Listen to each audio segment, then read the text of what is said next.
My high respect to Venerable Monk, greeting Professor and everyone. I am from Group 1. So we have 5 members. My name is Puthy. Hello everyone, my name is 𝐃𝐮𝐫𝐢𝐧𝐠. Greeting everyone, my name is Meas Chokneaka. Hello everyone, my name is Lim Marinine. Greeting Professor and everyone, my name is 𝐂𝐮𝐫𝐢𝐧𝐠.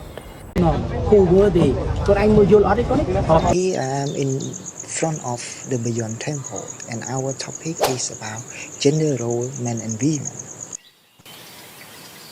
So our presentations, we will divide it into 4 parts. The first part cover job, the second part discuss religions, the third part focuses on business, and the fourth part exams education. So today I will be discussing an essential and thought-provoking topic, gender and gender role of men and women.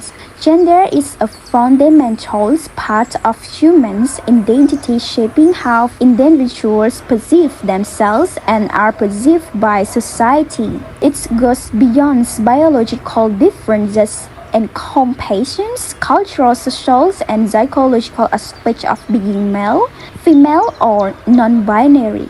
What are gender roles of men and women? Gender roles are the expectations and responsibilities that society associates with being male or female. For instance, traditional gender roles often assume that men are strong, dominant, and carry for careers, while women are nurturing, emotional, and family-oriented. These roles dictate how people should behave, dress, work, and interact with each other. However, as society evolves, so do our perspective on gender and gender role of men and women. Today, many challenge the rigid expectations of traditional roles, advocating for equalities and freedom for individuals to express their true identities. Through this discussion, we aim to explore how gender roles have been shaping historically, their impact on individuals and societies, and the ongoing change in our understanding of gender. In my part, I talk about men and women job in Angkor empires. During the Angkor Empire, the role of men and women were influenced by tradition, religion, and the needs of the empire. This rule was shaped by social expectation, family structure, and the agricultural economy. Now I'm going to explain you about women's job in the Angkor period. First, regarding for the women work in the Angkor period. Exactly, more women were responsible for household chores, such as cooking, taking care of the home and the children, and some women selling goods either from home within the village or at the market. In addition, the women actively participate in society work, religious association, and another community events. For the political rule, as we noted before, political power was primarily held by men. But in the Angkor Empire, when the king and the men go outside the country, such as go to the far, women, especially queen, play significant role in governance. Some women serve as the regent or advisors to the king. Women in the Angkor Empire also have diplomatic role. Royal women sometimes took on important diplomatic role by forming marriage alliances to maintain peace with the neighboring states. For example, in Cambodian history, marriage alliances were used to create peace and partnership between the kingdom. Royal women like the princes were married to the king or princess from the nearby states, such as Siem, Champa, or Vietnam. This marriage helped prevent wars, economic threat, and the shared culture between the regions. Moreover, women with beauty and charming were often selected to learn and perform dances. We call in Khmer Rabam Apsara. While the women who was intelligent and skilled were chosen to teach religion and lead religious practice. The next part we talk about the men job during the Angkor period. Men were mainly responsible for various heavy and demanding tasks. These include military service, to define and expand the territory, handling animal farming, fishing, and working as a civil servant, painter, and artist. Men also venture into the forest to cut food and gather medicinal plants. Additionally, they use their physical strength to construct temples and houses for living. During the harvest season, men work to the harvest and store crops such as corn, rice, sesame, and other products. These stores were essential for food, for supply, and drains. They also took part in the building vital infrastructure, including temples, hospitals, schools, pagoda, beach road, and registration systems. Moreover, men with exceptional ability was often selected for the leadership roles, such as military commanders, king, provincial governors, political leaders, or religious leaders. In their free time, when not occupied with farm agriculture or trade, they enjoy recreational activities like pig fighting, cock fighting, fish fighting, and chess. So in order to begin my part, let's take a look at the religion. So religion was central to life in ancient Cambodia, blending Hinduism and Buddhism. Early Khmer kings were into Hinduism, and they were often seen as Devaraja, or god kings, earthly forms of god like Shiva or Vishnu. Grand temples like Angkor Wat were built to honor Hindu deities, showcasing the empire's devotion. Over time, Buddhism, especially Mahayana and later Theravada, become widely practiced. Kings like 𝐃𝐮𝐫𝐢𝐴 promoted Buddhism value and built temples like Bayon. In last religious ritual, temple offerings, and spiritual guidance play a key role in both daily life and real decision. In ancient Cambodia, men and women had different roles, but both were very important for the kingdom's success. They worked together to make sure the economy and daily life was stable and strong. Men were responsible for heavy and difficult jobs. They worked on farms, plowing the field and building irrigation systems to grow rice, which was the main food and trade product.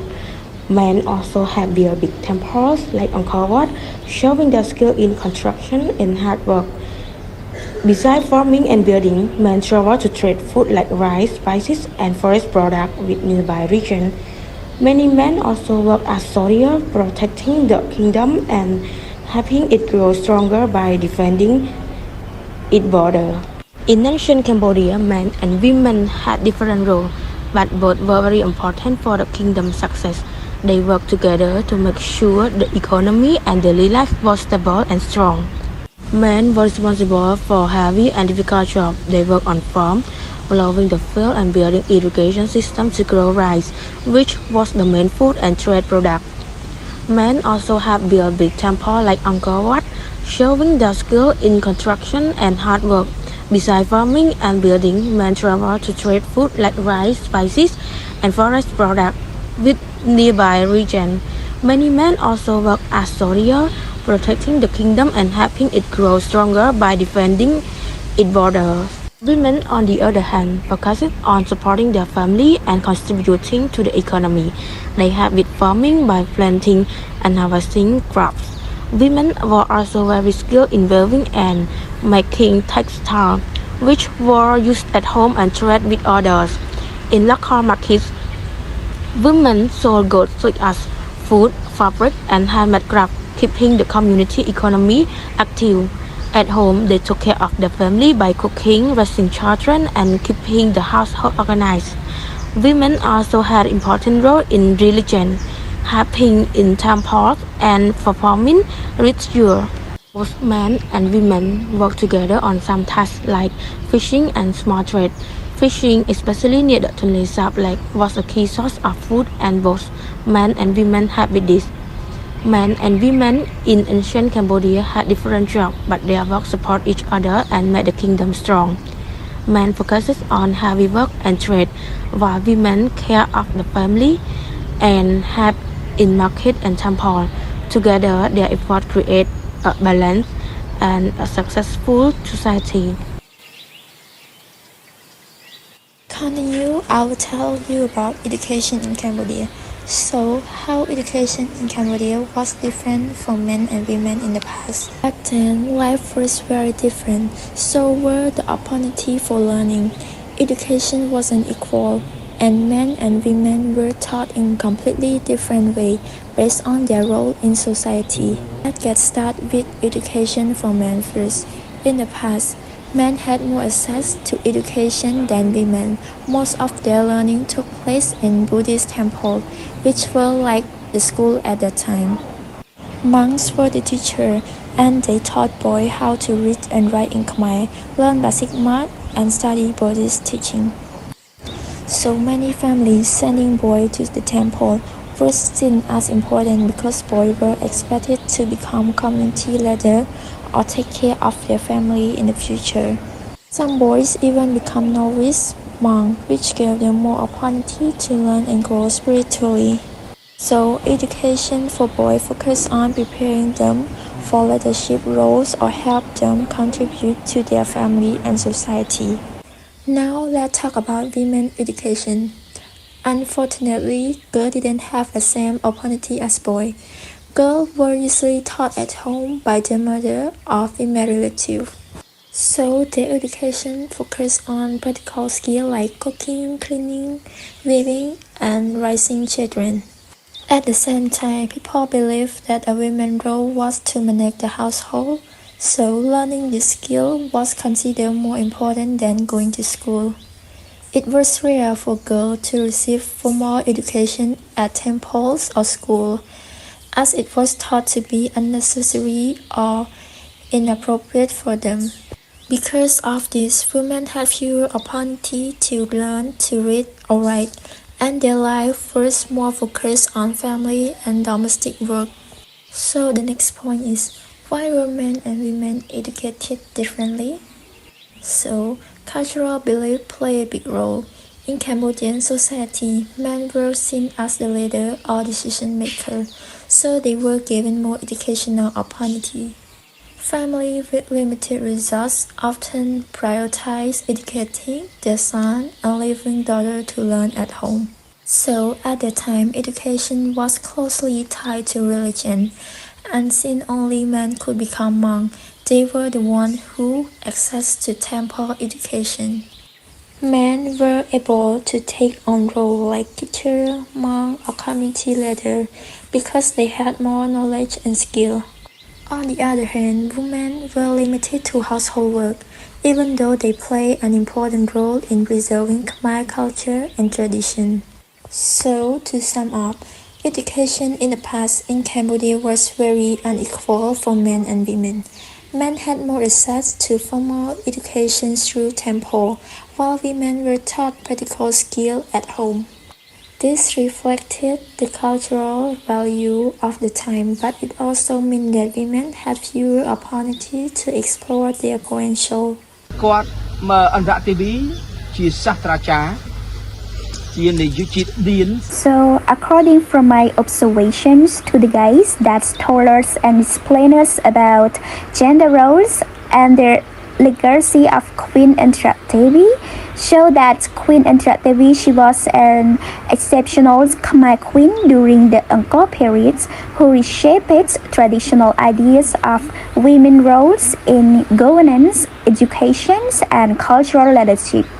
Queen Antradevi was the second wife of King Jayavarman VII, crowned after the death of his first queen. She was not only known for her beauty but also for her intelligence and leadership. Unlike most women of her times who were confined to household duties, Indra Devi played a key role in shaping Khmer society. Her work in governance, education, and public welfare made her one of the most influential figures on the Angkor period. During the Angkor period, society followed strict gender roles.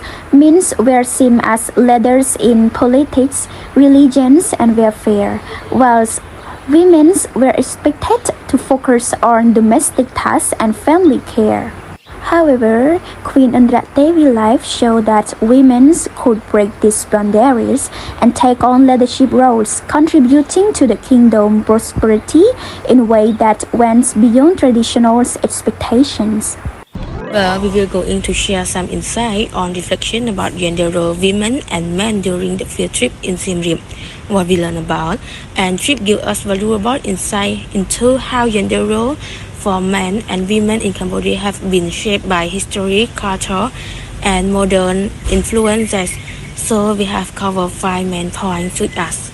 First, historical context of gender role. During the field trip, I learned that in traditional Cambodian society, men and women was assigned distinct roles based on cultural and social norms. Men were considered a provider and protector of family. They were often leaders in the community and played a dominant role in decision making. Women, on the other hand, were seen as the caretaker. They managed the household, raised children, and preserved family tradition. This division of role was influenced by Cambodian tradition, such as those depicted in ancient story and teaching. Women were praised for their virtue of patience and loyalty, while men were valued of their strength and leadership. The second point is about religious role. Temple dancers and devotees. Women often depicted as apsara, celestial dancer, perform dances in religious ceremony to honor the god. Priestesses and religious servants. Some women work in temple, helping with religious ritual, maintaining temple crown and preparing offering. Reflections. The evolutions of gender roles over time. As Cambodia developed and interact with global influence, gender roles begin to evolve, such as women gain access to education and careers, breaking away from traditional expectations. Today, many Cambodian women are leaders in politics, business, and NGOs.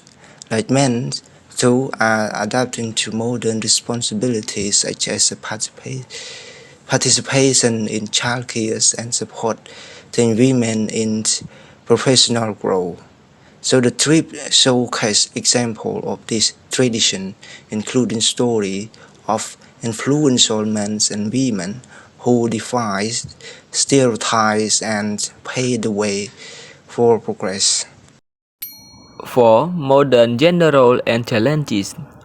In contemporary Cambodia, there is a stronger focus on gender equality, but challenges remain. Urban areas are leading the way in promoting equality through education and awareness. However, rural areas still hold into traditional beliefs where men are seen as dominant and women are expected to be submissive. During the field trip, I note how education and access to information are helping to bridge this gap, but progress is uneven across the countries. I will talk in the last parts of the reflections about the impact on Cambodian society today. The changes in gender roles are gradually transforming Cambodian society. First, families are becoming more inclusive, which both men and women share responsibility. Second, society is beginning to embrace gender equality, but the journey is ongoing. The trip helped me understand that gender roles are not fixed.